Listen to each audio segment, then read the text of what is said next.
Bonjour, donc là aujourd'hui nous allons parler des alphas. Je remercie les éditeurs de m'autoriser à parler des alphas en vidéo. Donc les alphas, ce sont ces petits personnages. Chacun a un nom et fait un son. Évidemment, on reconnaît les lettres de l'alphabet en script. Donc ça, les enfants les connaissent déjà, on les a manipulés, on a travaillé le nom de chaque personnage et le son de chaque personnage. Donc ça, je ne vais pas revenir sur une présentation des alphas. Là, on en était à faire la rencontre entre deux alphas, comme lorsque la fusée tombe sur Monsieur O. Elle fait faux. Et ainsi, on arrive bien sûr à la lecture de la syllabe. Donc là, aujourd'hui, on va faire rencontrer une consonne et une voyelle pour voir quel son cela fait lorsqu'on associe les deux. D'abord, il faut faire les deux familles. La famille des consonnes, la famille des voyelles. Nous avions vu en classe que la famille voyelle était beaucoup moins nombreuse que la famille des consonnes. Au sein de la famille des consonnes, il y a deux groupes. Il y a les consonnes longues, celles qu'on peut garder, et on l'a vu dans une autre vidéo, et il y a des consonnes courtes, celles qui, dès qu'elles sont sorties, on ne peut pas la garder sur la bouche, comme le D, le P, etc. Donc on avait fait deux groupes en classe.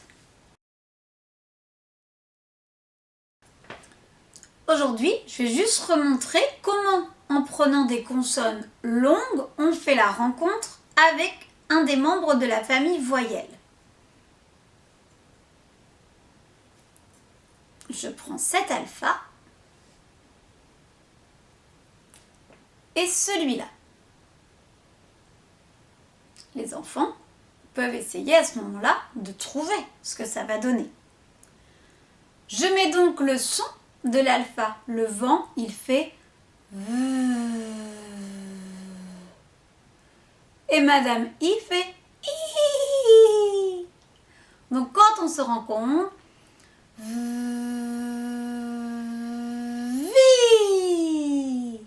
et on enlève la pause. On ne fait pas I.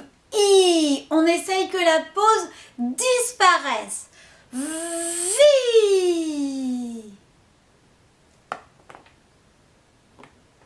Un autre exemple.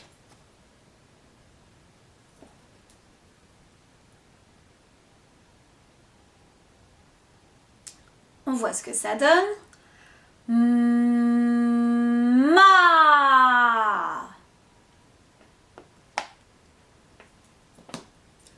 Un dernier.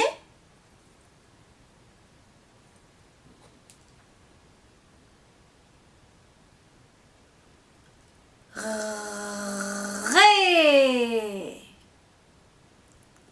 On peut faire ensuite la même chose avec les consonnes courtes, celles qu'on ne peut pas garder. À ce moment-là, il va falloir que la rencontre percute encore plus vite.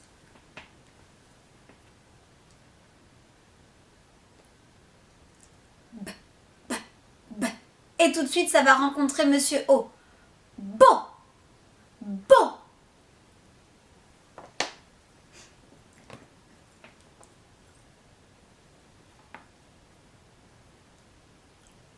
Le gulu, il fait g, g, g. Donc on a gu, gu. Lorsqu'on est très à l'aise avec ça, on va inverser le sens parce qu'on fait toujours consonne-voyelle, donc on va aller vers voyelle-consonne. Et cette fois, c'est Monsieur O qui va aller percuter un alpha. O.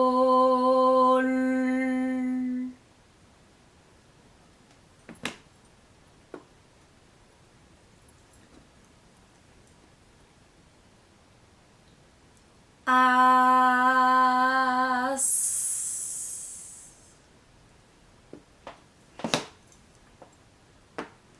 On peut aussi le faire avec des consonnes courtes.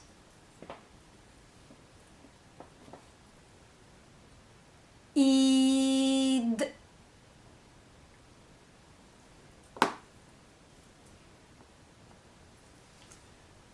Voilà pour la présentation des alphas.